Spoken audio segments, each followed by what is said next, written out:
ಈ ಆಲಮ್, ಈ ಪಟಿಕ ಅಂತ ಏನನ್ನು ನಾವು ಕರಿತೀವಿ, ಇದನ್ನು ಮನೆಗೆ ಕಟ್ಟೋದ್ರಿಂದ ತುಂಬ ಒಳ್ಳೆ ರಿಸಲ್ಟ್ ಅನ್ನೋದು ಸಿಗುತ್ತೆ.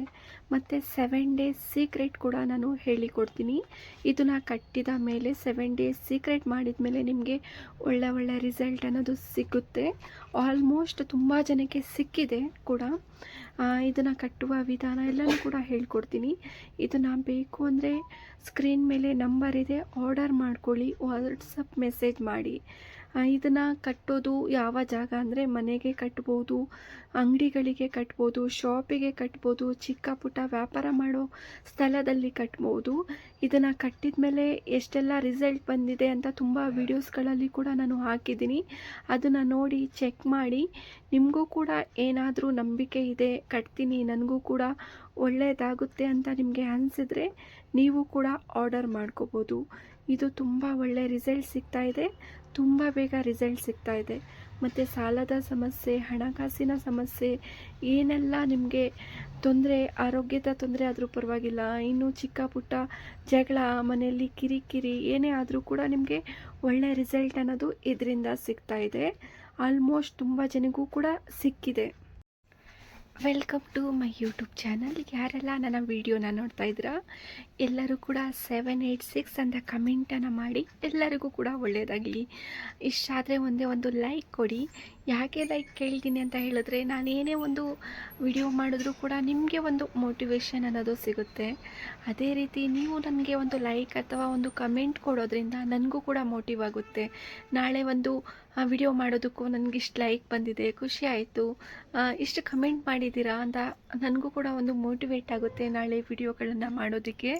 ಹಾಗಾಗಿ ಪ್ಲೀಸ್ ಒಂದೇ ಒಂದು ಲೈಕ್, ಒಂದು ಕಮೆಂಟನ್ನು ಕೊಡಿ ಅಂತ ಕೇಳ್ಕೊತೀನಿ. ಇವತ್ತಿನ ವಿಡಿಯೋ ಬಂದು ಮನೆಗೆ ಬಡತನ ಬರಲು 20 ಕಾರಣಗಳು. ತುಂಬ ಜನ ಹೇಳ್ಕೊಡೋದಿಲ್ಲ. ಈಗಿನ ಕಾಲದಲ್ಲಿ ಹಾಗೆಲ್ಲ ಹೇಗಿತ್ತು, ಹಾಗೆಲ್ಲ ಯಾವ ರೀತಿ ಪದ್ಧತಿಗಳಿತ್ತು, ಯಾವ ರೀತಿ ನಮ್ಮ ಹಿರಿಯರು ಹೇಳ್ಕೊಂಡು ಬರ್ತಾಯಿದ್ರು, ಅದನ್ನು ಯಾರೂ ಕೂಡ ಹೇಳ್ಕೊಡಲ್ಲ. ಬಟ್ ಹೇಳಿದರೂ ಕೂಡ ಅದನ್ನು ನಿಭಾಯಿಸ್ಕೊಂಡು ಯಾರೂ ಬರೋದಿಲ್ಲ, ಯಾಕಂದರೆ ಟೈಮೇ ಸಿಗೋದಿಲ್ಲ ಅವರಿಗೆ. ಅಂಥದ್ದಲ್ಲಿ ನಾನು ಹೇಳೋದು ಒಂದೇ ಒಂದು ವಿಷಯ, ಈ ಚಿಕ್ಕ ಪುಟ್ಟ ತಪ್ಪುಗಳನ್ನು ನೀವು ಸರಿ ಮಾಡ್ಕೊಳ್ಳಿ. ಈ ಚಿಕ್ಕ ಪುಟ್ಟ ತಪ್ಪುಗಳನ್ನು ಮನೆಯಲ್ಲಿ ಮಾಡ್ತಾ ಇದ್ದರೆ ಸರಿ ಮಾಡ್ಕೊಳ್ಳಿ. ಆವಾಗಲೇ ತನಗೆ ತಾನಾಗೆ ಎಲ್ಲ ಮನೆಯೆಲ್ಲ ಪಾಸಿಟಿವ್ ಆಗಿ ಇರುತ್ತೆ, ತುಂಬ ಚೆನ್ನಾಗಿರುತ್ತೆ. ತುಂಬ ಜನಕ್ಕೆ ಗೊತ್ತಿರಲ್ಲ ಇದ್ರ ಬಗ್ಗೆ ಎಲ್ಲ. ಹಾಗಾಗಿ ಹೇಳ್ತೀನಿ, ಪೂರ್ತಿಯಾಗಿ ವಿಡಿಯೋ ನೋಡಿ, ನಿಮಗೆ ಅರ್ಥ ಆಗುತ್ತೆ. ಒಂದು ಫಸ್ಟ್ನೇದು ಬಂದು ಹಳೆಯ ಬಟ್ಟೆ ಯಾರ್ದು ಕೂಡ ನಾವು ಹಾಕಬಾರ್ದು. ತುಂಬ ಜನ ಹಳೆ ಬಟ್ಟೆ ಯಾರಾದರೂ ಇವಾಗ ಯಾರಾದರೂ ಕೊಡ್ತಾರೆ ಹಳೆ ಬಟ್ಟೆನ ಹಾಕ್ಕೊಳ್ಳಿ ಅಂತ, ಹಳೆ ಬಟ್ಟೆನ ನಾವು ಹಾಕಬಾರ್ದು. ಹಾಗೆಯೇ ಹಳೆ ಬಟ್ಟೆನೂ ಕೂಡ ಯಾರಿಗೂ ಕೊಡಬಾರ್ದು. ನಾವು ಧರಿಸಿರುವಂಥ ಹಳೆಯ ಬಟ್ಟೆಗಳನ್ನು ಬೇರೆಯವ್ರಿಗೆ ಕೊಡಬಾರ್ದು, ಸರಿನಾ? ಇನ್ನು ಅನಾಥಾಶ್ರಮ ಆ ಥರ ಎಲ್ಲ ಇರುತ್ತಲ್ಲ, ಖಂಡಿತ ಡೊನೇಟ್ ಮಾಡಿ. ನಾನು ಕೂಡ ಮಾಡಿದ್ದೀನಿ. ಅಂಥವ್ರಿಗೆ ನಾನು ಇಲ್ಲ ಅಂತ ಹೇಳಲ್ಲ. ನನ್ನ ಕೈಲಾದಷ್ಟು ಏನೆಲ್ಲ ಇದೆ, ಮಕ್ಕಳ ಬಟ್ಟೆ ಆಗಿರಲಿ, ಅಕ್ಕಿ ಆಗಿರಲಿ, ನನ್ನ ಕೈಲಿ ಅಷ್ಟು ಹಣ ಏನು ಬಂದು ಕೇಳ್ತಾರೆ ಅದನ್ನು ನೋಡಿ ಅವ್ರಿಗೆ ಚೆಕ್ ಮಾಡಿ ಓಕೆ ಕೊಡ್ಬೋದು ಇವರಿಗೆ ಅಂದರೆ ನಾನು ಕೊಡ್ತೀನಿ. ಇನ್ನು ಎರಡನೇದು ಬಂದು ಸೂರ್ಯೋದಯ ಆದ ಮೇಲೆ ಮಲಗಬಾರ್ದು. ಹೌದು, ಇತ್ತೀಚಿನ ದಿನಗಳಲ್ಲಿ ಏನಾಗ್ತಾಯಿದೆ ಅಂದರೆ ಬೇಗ ಹೇಳೋದನ್ನೇ ಮರೆತುಬಿಟ್ಟಿದ್ದಾರೆ ತುಂಬ ಜನ ಲೇಟಾಗಿ ಹೇಳೋದು, ನೈಟ್ ಲೇಟಾಗಿ ಮಲಗೋದು, ಆ ಥರ ಎಲ್ಲ ಮಾಡ್ತಾಯಿದ್ದಾರೆ. ಆ ಥರ ಮಲಗೋದ್ರಿಂದನೂ ಕೂಡ ನಮಗೆ ಬಡತನ ಅನ್ನೋದು, ದಾರಿದ್ರ್ಯ ಅನ್ನೋದು ತುಂಬಿಕೊಡುತ್ತೆ. ಹಾಗಾಗಿ ಯಾರೂ ಕೂಡ ಲೇಟಾಗಿ ಎದ್ದೇಳಬೇಡಿ, ಆದಷ್ಟು ಬೇಗ ಎದ್ದೇಳಿ. ಎಲ್ಲ ಕೆಲಸ ಮುಗಿಸಿಬೇಕಾದ್ರೆ ಟೈಮ್ ಸಿಕ್ಕಾಗ, ನಿಮಗೆ ಮಧ್ಯಾಹ್ನ ಟೈಮ್ ಸಿಕ್ಕಾಗ ಒಂದಿಷ್ಟು ರೆಸ್ಟ್ ಮಾಡಿ, ಆ ಟೈಮಲ್ಲಿ ಮಲಗಿ. ಇನ್ನು ಮೂರನೇದು ಬಂದು ದೊಡ್ಡವರು ಮೇಲೆ ಕೂತಿರ್ತಾರೆ, ದೊಡ್ಡವರು ಕೆಳಗಡೆ ಕೂತಿರ್ತಾರೆ, ಯಾವಾಗಲೂ ಕಾಲ ಮೇಲೆ ಕಾಲು ಹಾಕ್ಕೊಂಡು ಈ ಥರ ಅಲ್ಲಾಡಿಸ್ತಾ ಇರ್ತೀರ ಗೊತ್ತಾ? ಮಕ್ಕಳಾಗಿರಲಿ ದೊಡ್ಡವರಾಗಿರಲಿ, ಆ ಥರ ಯಾವತ್ತಿಗೂ ಮಾಡಬಾರ್ದು. ಆ ಥರ ಮಾಡಿದಾಗ ಮನೆಯಲ್ಲಿ ತುಂಬ ತೊಂದರೆಗಳಾಗುತ್ತೆ ಅಲ್ವಾ? ನಿಮಗೆ ನೆನಪಿರ್ಬೋದು, ಯಾರಿಗಾದರೂ ದೊಡ್ಡವರು ಈ ಥರ ಹೇಳ್ತಾಯಿದ್ರು, ನಾವು ಆ ಥರ ಮಾಡಿದಾಗ ದೊಡ್ಡವರು ಹೇಳ್ತಾಯಿದ್ರು, ಹೊಡಿತಾಯಿದ್ರು, ಹಂಗೆಲ್ಲ ಮಾಡಬಾರ್ದು ಮನೆ ಒಳಗಡೆ ಅಂತ ನನಗೆ ಹೀಗೂ ನೆನಪಿದೆ. ಹಲ್ಲು ಕಚ್ಚುವುದು. ಹೌದು, ಯಾವಾಗಲೂ ಮಕ್ಕಳು ಹಲ್ಲು ಕಚ್ಕೊಂಡಿರೋದು ಅಥವಾ ಉಗುರುಗಳನ್ನು ಕಚ್ಚೋದು, ಮನೆ ಒಳಗಡೆ ಉಗುರು ಕಚ್ಚಿ ಇದು ಮಾಡೋದು, ಅದನ್ನೆಲ್ಲ ಮಾಡ್ತಾ ಇದ್ದಾಗ ಹೇಳ್ತಾಯಿದ್ರು ನಮ್ಮ ಹಿರಿಯರು, ಹಾಗೆಲ್ಲ ಮಾಡಬಾರ್ದು, ಮನೆಯಲ್ಲಿ ತುಂಬ ತೊಂದರೆ ಆಗುತ್ತೆ ಅಂತ. ಅದನ್ನೇ ನಾವು ಕೂಡ ಹೇಳೋದು. ಯಾಕೆಂದರೆ ಆಗಿನ ಕಾಲದಲ್ಲಿ ನಾವು ಇದನ್ನೆಲ್ಲ ಮಾಡ್ಕೊಂಡು ಬಂದಾಗಲೇ ನಮಗೆ ಸುಖ ಶಾಂತಿ. ನಮ್ಮ ಮನೇಲಿ ಏನು ಹೇಳೋದು, ಸ್ವಲ್ಪ ಅಷ್ಟು ಆಡಂಬರವಾಗಿ ಇಲ್ಲ ಅಂತ ಅಂದರೂ ಕೂಡ ಸುಖ ಶಾಂತಿ ತುಂಬ ಚೆನ್ನಾಗಿರ್ತಾಯಿದ್ದು, ಒಗ್ಗಟ್ಟಿಂದ ಇರ್ತಾಯಿದ್ದು. ಜಗಳ ಅನ್ನೋದು ಕಡಿಮೆ, ಜಗಳ ಅನ್ನೋದೇ ನಾವು ನೋಡಿಲ್ಲ. ಅಪ್ಪ ಅಮ್ಮ ಜಗಳ ಆಡೋದು, ಅಕ್ಕಪಕ್ಕ ಜಗಳ ಆಡೋದು ಅನ್ನೋದೇ, ಅದೆಲ್ಲ ನಾವು ಚಿಕ್ಕ ಪುಟ್ಟ ಮಾಡಿದಾಗಲೇ ಅಲ್ವಾ ನಮ್ಮ ಮನೆಗಳಲ್ಲಿ ಇದನ್ನೆಲ್ಲ ನಿಭಾಯಿಸ್ಕೊಂಡು ಬರ್ತಾಯಿದ್ರು, ಸುಖವಾಗಿ ಇರ್ತಾಯಿದ್ದು. ಹಾಗಾಗಿ ಇದನ್ನು ನಾನು ಹೇಳ್ತಾ ಇದ್ದೀನಿ. ಹಲ್ಲು ಕಚ್ಚೋದು ಮತ್ತು ಉಗುರನ್ನ ಕಚ್ಚೋದು ಮಾಡಬೇಡಿ. ನಿಮ್ಮ ಮಕ್ಕಳಿಗೂ ಕೂಡ ಹೇಳ್ಕೊಡಿ. ಸಂಜೆಯಲ್ಲಿ ತಲೆ ಬಾಚುವುದು, ಹೌದು ಖಂಡಿತ ಇದನ್ನು ಕೂಡ ತಲೆ ಬಾಚೋದು ಕೂಡ ಮಾಡಬಾರ್ದು. ಇವಾಗ ಒಂದು 4 ಗಂಟೆ 5 ಗಂಟೆಗೆಲ್ಲ ಮುಗಿಸ್ಬಿಡ್ಬೇಕು ತಲೆ ಬಾಚೋದು, ಮುಗಿಸ್ಕೋಬೇಕು. ಆದರೆ ತುಂಬ ಜನ ಲೈಟ್ ಹಾಕಿದ ಮೇಲೆ ತಲೆ ಬಾಚ್ಕೋತೀರಾ, ಮುಸ್ಸಂಜೆ ಟೈಮಲ್ಲಿ ತಲೆ ಬಾಚ್ಕೋತೀರಾ, ಹಾಗೆಲ್ಲ ಮಾಡಬಾರ್ದು. ಹಾಗೆ ಮಾಡಿದಾಗ ತುಂಬ ಮನೇಲಿ ಕಷ್ಟ ಅನ್ನೋದು ಉಂಟಾಗುತ್ತೆ. ಮತ್ತು ಸಂಜೆ ದೀಪ ಹಚ್ಚು ಓಕೆ ಸಂಜೆ ದೀಪ ಹಚ್ಚಿದ ಮೇಲೆ ಕಸ ಗುಡಿಸುವುದು ಮತ್ತು ಕಸನ ಆಚೆ ಹಾಕುವುದು. ಎಷ್ಟೋ ಜನ ಈ ತಪ್ಪನ್ನು ಮಾಡ್ತಾರೆ, ನಾನೇ ಕೂಡ ಕಣ್ಣಾರೆ ನೋಡಿದ್ದೀನಿ. ಯಾಕೆ ಅಂದರೆ ಅವ್ರಿಗೆ ಕೆಲ್ಸಕ್ಕೆ ಹೋಗಿದ ಮೇಲೆ ಬಂದಮೇಲೆ ಸ್ವಲ್ಪ ಟೈಮ್ ಸಿಗಲ್ಲ ಅಂತ ಸಂಜೆ ಟೈಮ್ ಮಾಡೋಕ್ಕೆ ಸ್ಟಾರ್ಟ್ ಮಾಡಿಬಿಡ್ತಾರೆ ದೀಪ ಹಚ್ಚಿದ ಮೇಲೆ. ಅದು ಯಾವತ್ತಿಗೂ ಕೂಡ ಮಾಡೋಕ್ಕೆ ಹೋಗಬೇಡಿ. ಯಾಕೆಂದರೆ ಕಷ್ಟ ಇದೆ ನಿಮಗೆ ಆಲ್ರೆಡಿ, ಇನ್ನೂ ಜಾಸ್ತಿ ಕಷ್ಟ ಅನ್ನೋದು ಆಗೋಗುತ್ತೆ ನಿಮಗೆ. ನೀವು ಏನು ಮಾಡಿ, ಕೆಲ್ಸಕ್ಕೆ ಹೋಗೋರು ಅಂದಾಗ ಬೆಳಗ್ಗೆನೇ ಸ್ವಲ್ಪ ಬೇಗ ಎದ್ದು ಮನೆ ಎಲ್ಲ ಕ್ಲೀನ್ ಮಾಡಿ, ಕಸ ಗುಡಿಸಿ, ನೆಲ ಒರ್ಸೋಕ್ಕಾದರೆ ಒರೆಸಿ ಹೊರಟೋಗಿ. ಟೈಮ್ ಆಗುತ್ತೆ, ನೀವು ಬರೋದು 6 ಗಂಟೆ 6:30 ಅಂದಾಗ. ಇಲ್ಲ ಅಂದರೆ ಟೈಮ್ ಮುಸ್ಸಂಜೆ ಟೈಮ್ ಬಿಟ್ಟು ನಂತರ ಕಸನ ಗುಡಿಸಿ. ನಾನು ಹೇಳೋ ಪ್ರಕಾರ ಬೆಳಗ್ಗೆನೇ ಎಲ್ಲ ಕ್ಲೀನ್ ಮಾಡಿ ಹೋಗೋದ್ರಿಂದ ತುಂಬ ಒಳ್ಳೆಯದು. ಬೆಳಗ್ಗೆನೇ ನೀವು ಮಾಡಿ ಹೋಗಿ. ಮತ್ತು ಸಂಜೆ ಟೈಮಲ್ಲಿ ಹಾಲು, ಮೊಸರು, ಉಪ್ಪು, ಹುಣಸೆ ಕೊಡುವುದು, ಹೌದು ಇದು ತುಂಬ ತಪ್ಪು. ತಪ್ಪು ಅನ್ನೋದಕ್ಕಿಂತ ಕೊಡಬಾರ್ದು ಇದನ್ನು. ಮನೆಯಲ್ಲಿ ನಮಗೆ ಹಣಕಾಸಿನ ಸಮಸ್ಯೆ ಬರೋದೇ ಈ ಥರ ವಸ್ತುಗಳನ್ನು ನಾವು ಕೊಟ್ಟಾಗ. ನಾವು ಏನೋ ಪಾಪ ಕೇಳ್ತಾ ಇದ್ದಾರಲ್ಲ ಅಂತ ನಾವು ಅಂತ ಪಾಪ ಅಂತ ಕೊಟ್ಬಿಡ್ತೀವಿ, ಅದು ನಮಗೇನೆ ಪಾಪ ಆಗೋಗುತ್ತೆ. ಹೌದು, ಇದನ್ನು ಯಾವುದೇ ಕಾರಣಕ್ಕೂ ಕೊಡಬೇಡಿ. ನಿಮಗೆ ಕೊಡಬೇಕು ಅಂತ ಅನಿಸಿದಾಗ ಅವ್ರಿಗೆ ಹೊರಗಡೆಯಿಂದ ತರಿಸಿ ಕೊಟ್ಬಿಡಿ. ಮನೆಯಿಂದ ಹೊಸ್ಲಿಂದ ಆಚೆ ಕೊಡಲೇಬಾರ್ದು ಮುಸ್ಸಂಜೆ ಟೈಮಲ್ಲಿ. ಮತ್ತು ಈಸ್ಕೊಳ್ಳಬಾರ್ದು, ಇದನ್ನು ಕೂಡ ಅವ್ರಿಗೆ ಗೊತ್ತಿಲ್ಲ, ಈಸ್ಕೊಳ್ಳಬಾರ್ದು ಇದನ್ನೆಲ್ಲ. ಮತ್ತು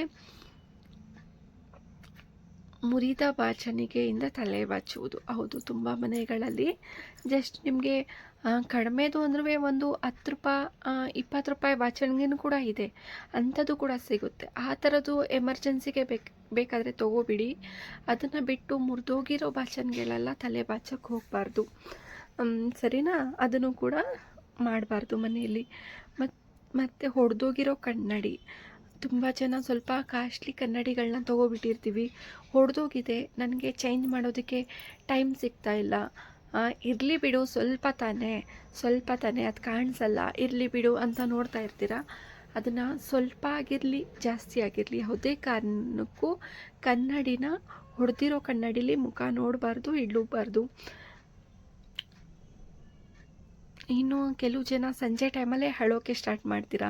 ಮಕ್ಕಳಾಗಿರಲಿ, ಮನೆ ಲೇಡೀಸ್ ಆಗಿರಲಿ, ಸಂಜೆ ಟೈಮ್ ಅಳ್ತೀರಾ. ಅಳಕ್ಕೆ ಹೋಗಬಾರ್ದು. ಸಂಜೆ ಟೈಮ್ ಎಷ್ಟು ನೀವು ಅಳ್ತೀರಾ ಅಷ್ಟು ಇನ್ನೂ ಜಾಸ್ತಿ ಕಷ್ಟ ಅನ್ನೋದು ಆಗುತ್ತೆ. ಯಾವತ್ತೂ ಕೂಡ ಸಂಜೆ ಟೈಮಲ್ಲಿ ಹೆಣ್ಮಕ್ಳು ಅಳಬೇಡಿ. ಹೌದು, ಮನೆಯ ಮುಂದೆ ಚಪ್ಪಲಿ ಬಿಡುವುದು. ತುಂಬ ಜನ ಹೊಸಲು ಮುಂದೆ, ಮನೆ ಮುಂದೆ ಯಾವಾಗಲೂ ಚಪ್ಪಲಿ ಆ ಕಡೆ ಒಂದು ಈ ಕಡೆ ಒಂದು ಹಾಕೇ ಇರ್ತೀರ. ಪ್ಲೀಸ್ ಆ ತಪ್ಪನ್ನು ಕೂಡ ಮಾಡಬೇಡಿ. ಸಂಜೆ ಟೈಮ್ ಬಂದು ಮನೆ ಮುಂಭಾಗ ಚಪ್ಪಲಿನ ಬಿಡಬಾರ್ದು. ಒಂದು ಆ ಕಡೆ ಸೈಡ್ ಏನಾದರೂ ಇದ್ದರೆ ಅದು ಕಡೆ ಸೈಡಲ್ಲಿ ಹಾಕಿ, ಇಲ್ಲಾಂದರೆ ಒಂದು ಸ್ಟ್ಯಾಂಡ್ ತೆಗೆದು ಒಂದು ಕಡೆ ಸೈಡಲ್ಲಿ ಇಟ್ಟು ಕ್ಲೀನಾಗಿ ಜೋಡಿಸ್ಕೊಳ್ಳಿ ಚಪ್ಪಲಿಗಳನ್ನು. ಆ ಥರ ಮನೆ ಮುಂದೆ ಯಾವಾಗಲೂ ಚಪ್ಪಲಿನ ಬಿಡಬೇಡಿ. ಮತ್ತು ಸ್ನಾನ ಮಾಡದೇ ಇರುವುದು, ಹೌದು. ತುಂಬ ಜನಕ್ಕೆ ಆಯಾಸ ಅಂತ ಹೇಳಿದ್ರೆ ಸ್ನಾನ ಮಾಡ್ದೇನೆ ಇರೋದು. 1 ವಾರ, 4 ದಿನ, 5 ದಿನ, 3 ದಿನ ಆ ಥರ ಆದರೂ ಕೂಡ ಸ್ನಾನ ಮಾಡೋದಿಲ್ಲ. ಹಾಗೇ ಇರ್ತಾರೆ. ಗಬ್ ಗಬ್ಬಾಗಿ ಯಾವುದೋ ಒಂದು ಹಳೆ ನೈಟಿ ಹಾಕ್ಕೊಂಡು ಆ ಥರ ಇಡೋದ್ರಿಂದನೂ ಕೂಡ ಮನೆಯಲ್ಲಿ ದಾರಿದ್ರ್ಯ, ಕಷ್ಟಗಳು ಅನ್ನೋದು ಬರೋದು. ಯಾಕೆಂದರೆ ನಮ್ಮನ್ನು ನಾವು ನೀಟಾಗಿ ಇಟ್ಕೋಬೇಕು, ಕಾನ್ಫಿಡೆಂಟ್ ಆಗಿರಬೇಕು ನಾವುಗಳು. ಮನೆ ಯಾವಾಗಲೂ ಸ್ವಚ್ಛವಾಗಿ ಇರಬೇಕು. ಬಡತನ ಇದೆ, ಆದರೆ ಯಾವತ್ತೂ ಕೂಡ ಕೊಳಕ್ತನ ಇರಬೇಕು ಅಂತ ಇರಬಾರ್ದು ಅಲ್ವಾ? ಏನೇ ಇದ್ದರೂ ನಮ್ಮ ಇದರಲ್ಲಿ ನೀಟಾಗಿ ನಾವು ಮತ್ತು ನಮ್ಮ ಮನೆ ನೀಟಾಗಿ ಇಟ್ಕೋಬೇಕು, ಸರಿನಾ? ಮತ್ತು ಸ್ನಾನ ಮಾಡದೇ ಇರುವುದು ಅದಾಯಿತು. ಸಂಜೆ ಬಾಗಿಲು ಮುಚ್ಚುವುದು. ಹೌದು, ಈಗಿನ ಕಾಲದಲ್ಲಂತೂ ಸಂಜೆ ಟೈಮ್ ಆಗಿರಲಿ, ಬೆಳಗ್ಗೆ ಟೈಮ್ ಆಗಿರಲಿ, ಯಾವಾಗಲೂ ಬಾಗಿಲು ಮುಚ್ಕೊಂಡೇ ಇರ್ತೀರ. ಬೆಳಗ್ಗೆ ಅಥವಾ ಸಂಜೆ 2 ಟೈಮಲ್ಲಿ 2 ಟೈಮ್ ಆದರೂ ಬಾಗಿಲನ್ನ ಓಪನ್ ಮಾಡಿ. ಒಂದು ಹಾಫ್ ಆನ್ ಅವರ್, 1 ಅವರ್ ಬಾಗಿಲನ್ನ ಓಪನ್ ಮಾಡಿ. ಸಂಜೆ ಟೈಮ್ ಒಂದಿಷ್ಟು ಹೊರಗಡೆ ಕಾಲ ಕಳೀರಿ ನೀವು. ನಮಾಜ್ ಮಾಡೋದಾಗಲಿ, ಪೂಜೆ ಮಾಡೋದಾಗಿರಲಿ, ನಿಮ್ಮ ಧರ್ಮದ ಪದ್ಧತಿಯಿಂದ ನೀವು ಮಾಡ್ಕೊಂಡು ಹೋಗಿ. ಸಂಜೆ ಟೈಮ್ ತುಂಬ ಪಾಸಿಟಿವ್ ಅನಿಸುತ್ತೆ. ಮನೆ ಕೆಲಸ ಎಲ್ಲ ಮುಗಿಸಿ ಒಂದಿಷ್ಟು ಹೊರಗಡೆ ಕೂತ್ಕೊಳ್ಳೋದು, ಒಂದು ಪ್ರಶಾಂತವಾಗಿ ಏನೋ ಮೈಂಡ್ ಫ್ರೀ ಆಗುತ್ತೆ. ಆ ಥರ ಮಾಡ್ಕೊಂಡು ಬನ್ನಿ, ಸರಿನಾ? ತುಂಬ ಖುಷಿಯಾಗುತ್ತೆ ಆ ಟೈಮಲ್ಲಿ. ಮತ್ತು ಸಂಜೆ ಟೈಮ್ ಹರಿದ ಬಟ್ಟೆ ಹೊಲಿಯೋದು. ಹೌದು, ತುಂಬ ಜನನ ನಾನು ಕೂಡ ನೋಡಿದ್ದೀನಿ. ಬಟ್ಟೆನ ಹೊಲಿತಾರೆ ಸೂಜಿ ದಾರದಿಂದ. ಇನ್ನು ಅಂಗಡಿಗಳು ಇಟ್ಕೊಂಡಿರ್ತಾರೆ, ಅದು ಬೇರೆ. ಮನೆ ಒಳಗಡೆ ಕೂತ್ಕೊಂಡು ಹಳೆಯ ಬಟ್ಟೆ, ಹರಿದಿರೋ ಬಟ್ಟೆನ ಹೊಲಿತಾರೆ. ಅದು ಯಾವತ್ತಿಗೂ ಕೂಡ ಮಾಡಬಾರ್ದು. ಮತ್ತು ಇನ್ನೊಬ್ಬರು ಮೈ ಮೇಲೆ ಹಾಕಿರೋ ಬಟ್ಟೆಗಳನ್ನು ಕೂಡ ಹೊಲ್ಕೋತಾರೆ. ಪ್ಲೀಸ್ ಆ ತಪ್ಪನ್ನು ಯಾವತ್ತೂ ಮಾಡಬೇಡಿ. ಆ ತಪ್ಪನ್ನು ಮಾಡಿದ್ದೀರಾ ಅಂದರೆ ನೀವು ಮುಂದೆ ಹೊಲಿಯೋಕ್ಕೆ ಆಗೋದಿಲ್ಲ, ಸರಿನಾ? ಹಾಗಾಗಿ ಆ ಹರಿದಿರೋ ಬಟ್ಟೆನ ಹೊಲಿಯೋಕ್ಕೆ ಹೋಗಬೇಡಿ. ಬೆಳಗ್ಗೆ ಟೈಮ್ ಬೇಕಾದರೆ ಹೊಲ್ಕೊಳ್ಳಿ, ತೊಂದರೆ ಏನಿಲ್ಲ. ಸಂಜೆ ಟೈಮ್, ರಾತ್ರಿ ಟೈಮ್ ಆ ಕೆಲಸ, ಆ ತಪ್ಪು ಕೆಲಸನ ಯಾವತ್ತಿಗೂ ಮಾಡೋಕ್ಕೆ ಹೋಗಬಾರ್ದು.